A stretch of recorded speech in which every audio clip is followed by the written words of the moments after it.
program and the guests.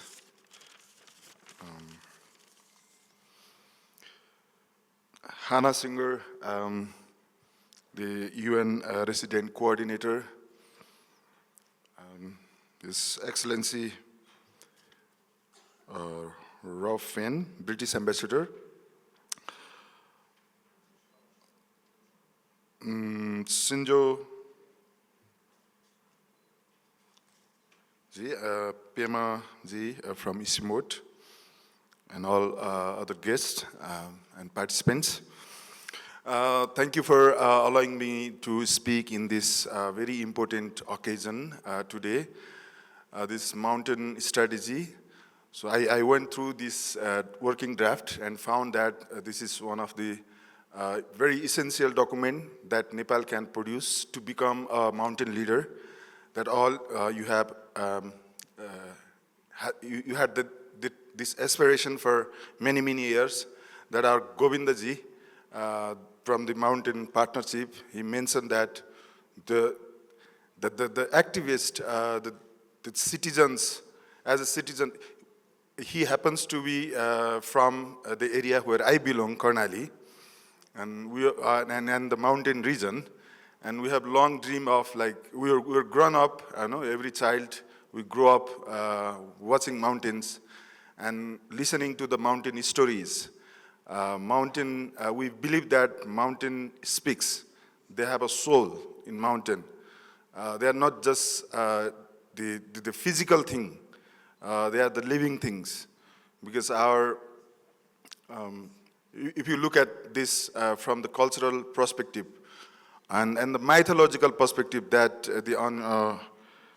His Excellency mentioned the Ramayana story. In every stories, mythological stories, be it Mahabharata or Ramayana or our local stories. So many things, we have this fascinating connection with mountain. We believe they are the gods, or God lives there. And not just only God, like we visit them as a pilgrimage. So this tradition, long tradition, we cherish mountains. While we do that, we're gradually losing this sense of mountain because of the conditions, the climate change condition. They are obvious, climate change do happen, but how are we prepared to face that challenge? And how are we contributing to save glaciers melting, and to make this mountain live long. So in order to do that, this strategy plays a very vital role. I see in this strategy there are 35 interventions proposed, or the interventions are there in 4 pillars. And I also see these all interventions have tentative costing, and the cost is $4 billion, more than $4 billion that is estimated. So this is important information that if we want to achieve the result that is outlined in this strategy, we need to ensure the kind of coordination that you are playing from the government side to facilitate that coordination, to make sure we have sufficient resource, strategic operators to achieve the vision, the objective that this strategy paper has outlined. While going through this strategy, I have observed that there is still something that we need to work further. For example, the implementation modality, the monitoring and evaluation approaches, that probably down the line the team is working, will be working on this. And I want to thank those experts and agencies who are contributing to support this strategy. For the last 1 year, I believe you guys were working on this document. And finally, it's in a good shape where we can review, contribute further from the expertise level. While saying so, recently I had an opportunity to listen to the experience of COP30, where the Nepal delegates, the Minister of Agriculture has led that mission, and the minister were debriefing that to our Prime Minister. So in that meeting, I have listened to the importance of mountain agenda in the recent COP and some strategic departure that we are looking to engage the national and international actors to bring this agenda to the world stage. And not just only mountain. While we talk about the mountain, so we're also talking about the oceans. So the connection between mountain and ocean is imperative.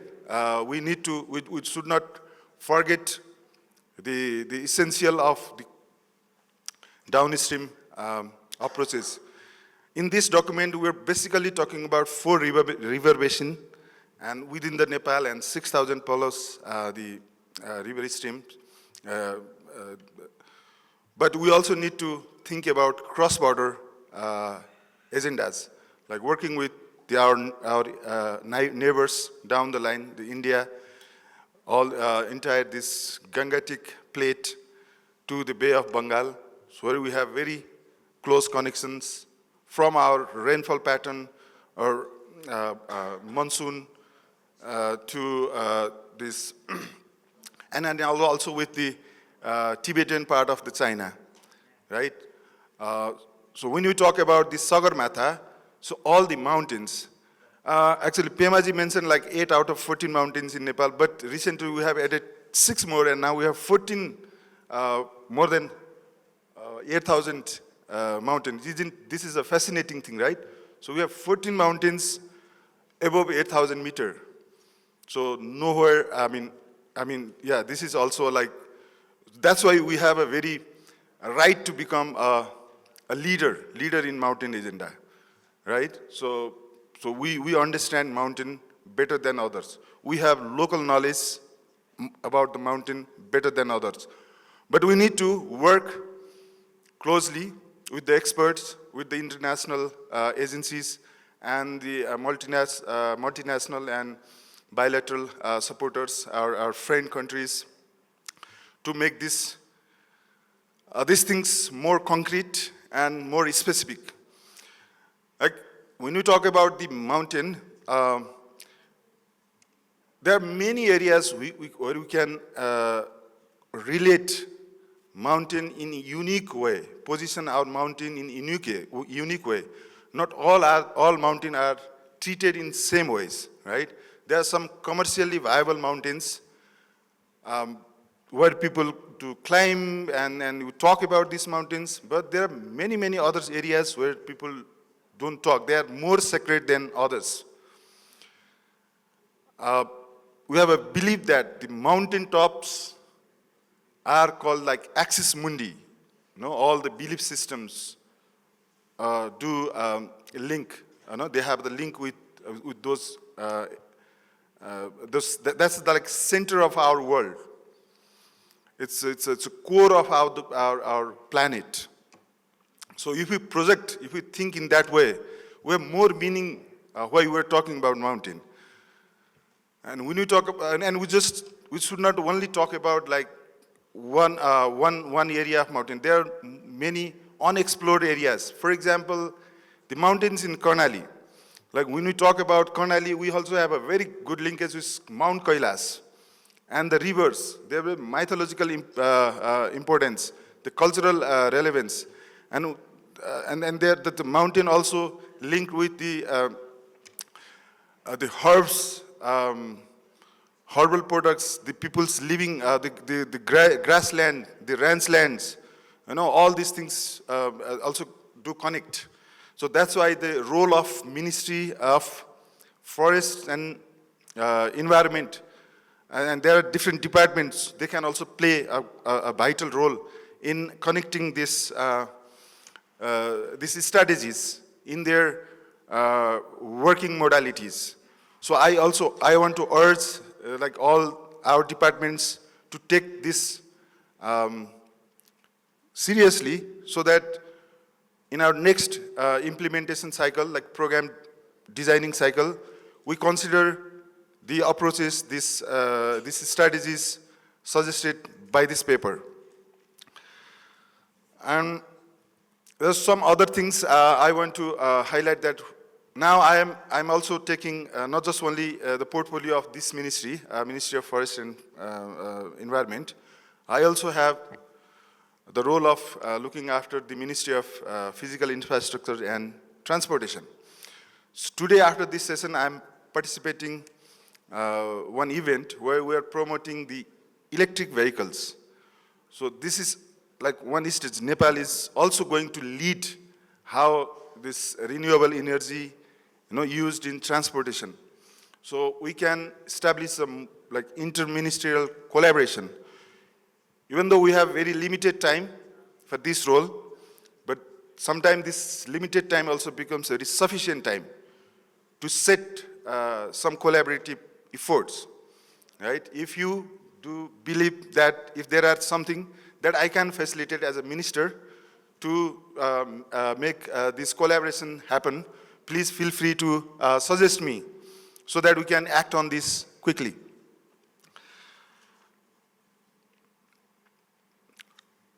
So, so now to conclude my message to you all, so this agenda, so those who are working on this for years and years, I want to congratulate your effort to bring this agenda in this forum.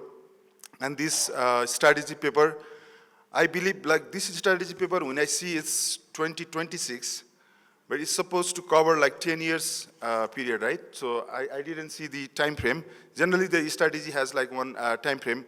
So if it is 10 years, like it's supposed to be like 2025 to 2035, obviously 5 years by 2030.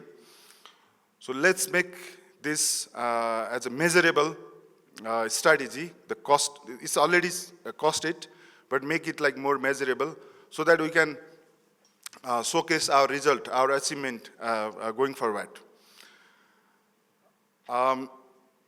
So I want to congratulate and thank especially the Hannah Singer. She just mentioned before this event that this is her last day, and she was looking after this strategy being shared in a wider forum. So today we have witnessed, achieved that milestone, and I want to thank her for almost 3 years work experience in Nepal, and she is definitely going to be an ambassador to our Nepal's mountain when wherever she is moving on her role, and especially now she's going to like Southern Hemisphere, Africa, and probably she will be talking about mountains in Africa. So this is like a fascinating thing. So thank you for your support to our country team. Thank you so much, and have a good day. So I want to end my note here. Thank you.